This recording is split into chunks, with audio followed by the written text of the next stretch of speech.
Voy a responder una pregunta que me hicieron o un comentario porque me parece bastante interesante el tema. Creo que esto lo deberíamos conocer todos los colombianos, todos, para que tengamos en cuenta cómo deberíamos votar de acá en adelante en las elecciones.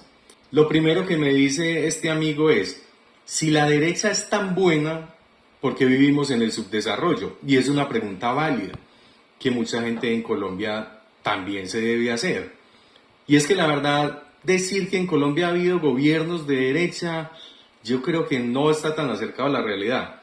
Primero hablemos de lo que significa izquierda y derecha. En términos de ideología política, la izquierda tiende más a la igualdad y justicia social y la intervención estatal. América Latina tiene este grandísimo pecado de creer que el Estado es el papá y que el papá debe proveerle todo a los hijitos. Entonces, en ese orden de ideas, América Latina en gran parte ha tenido, digamos, ha sido gobernada con tendencias izquierdosas, mucha intervención estatal, mucha tendencia a la justicia social, a la igualdad y a la justicia social, que suena muy romántico, sí, pero en términos prácticos eso no se da, eso no ocurre, eso no genera desarrollo, eso genera retraso y por eso vemos a una América Latina retrasada. Entonces lo primero sea decir que Colombia ha sido gobernado por la derecha está más o menos alejado de la realidad. La derecha que busca economía de mercado y menor intervención estatal. Y entonces si hablamos de economía de mercado, vuelvo a lo mismo que digo muchas veces, nos tenemos que ir al índice de libertad económica del Instituto Heritage y vamos a ver que Colombia no tiene una economía de mercado, no tenemos una gran libertad económica, tenemos una altísima carga de impuestos y no es de solo este gobierno, viene de mucho atrás y nunca se ha corregido. Nunca se ha corregido. A veces se le ha metido la mano un poquitico, pero es que el problema que tenemos en Colombia, y entiéndase bien, es que los políticos piensan de la siguiente manera. Si nosotros implementamos las políticas de derecha, entonces eso va a tener un altísimo impacto en la población más vulnerable, no porque les haga daño, sino porque no lo van a entender. Entonces eso quiere decir, listo, vamos a bajar impuestos, pero hay que bajar la inversión social que además está mal catalogada, porque no es inversión, es gasto. Cuando uno invierte, uno espera retorno de la inversión. Cuando estamos hablando de inversión social en Colombia, que son los subsidios y las ayudas para cuanta cosa, entonces eso no tiene retorno, eso todos los días va a ser más y más y más y más, entonces es un gasto, eso no es una inversión. Si queremos salir del atraso en el que estamos, entonces deberíamos bajar los impuestos y eso implica frenar esa inversión social. Pero sería algo maravilloso porque cambiamos subsidios por empleos, es decir, no te damos subsidio, pero vas a conseguir empleo más fácil. Pero esa pela no se la quiere dar ningún político porque ellos dicen, con el estómago vacío nadie va a votar por nosotros.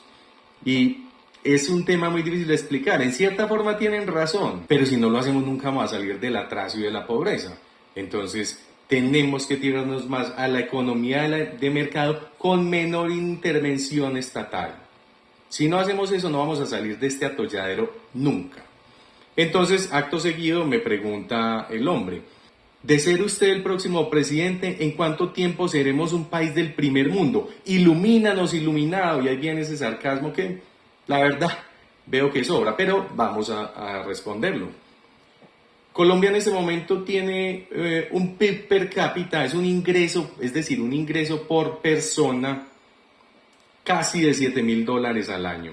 Un PIB per cápita perverso, pobre, somos un país pobre.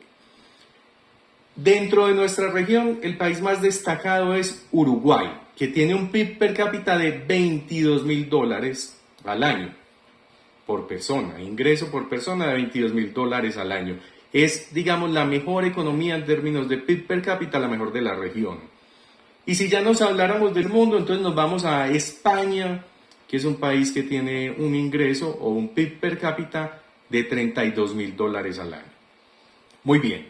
Entonces, digamos, un país con un crecimiento económico medianamente bueno estaríamos hablando de un crecimiento económico del 3%. Nos tenemos que, digamos, guiar por ese parámetro. Un crecimiento económico más o menos bueno es del 3%.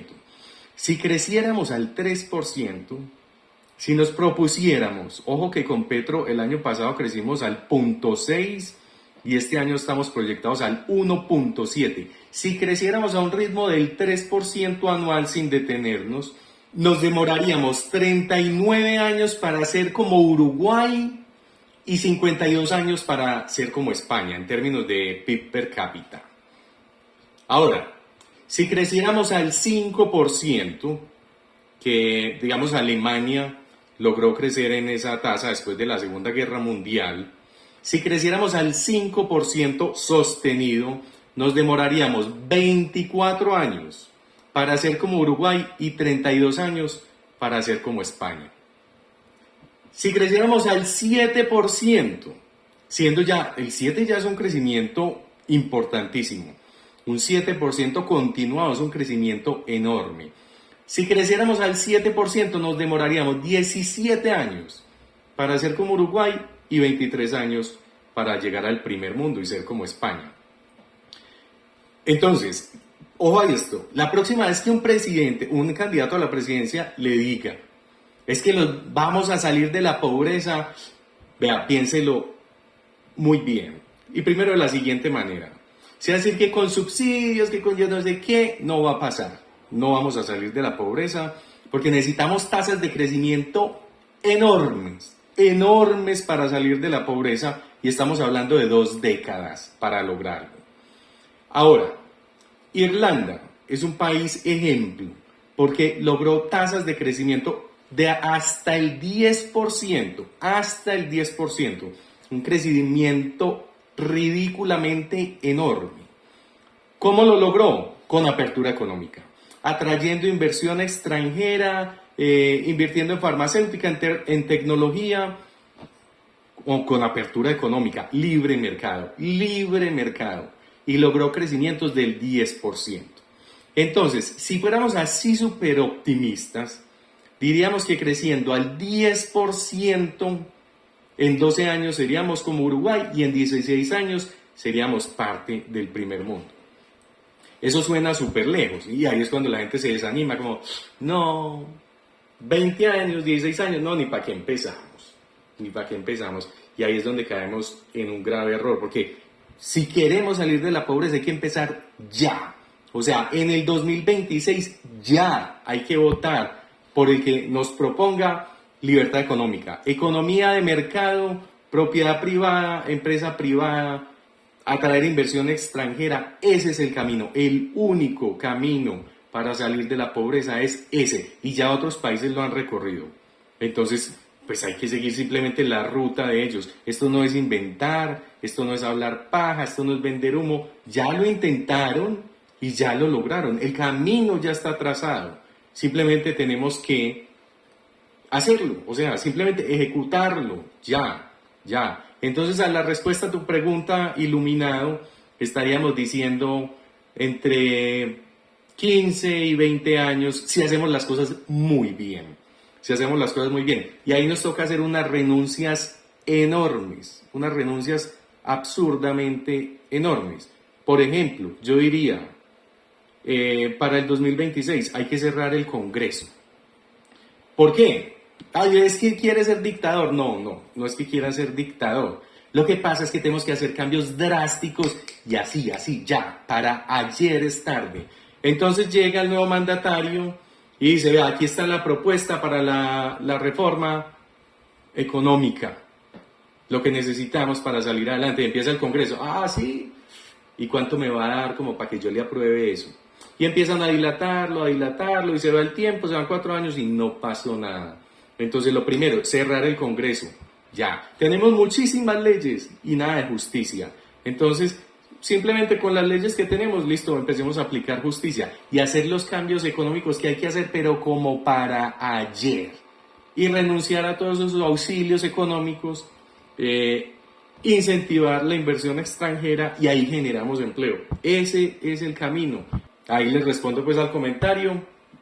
Espero que hayas quedado iluminado. Esa era la idea.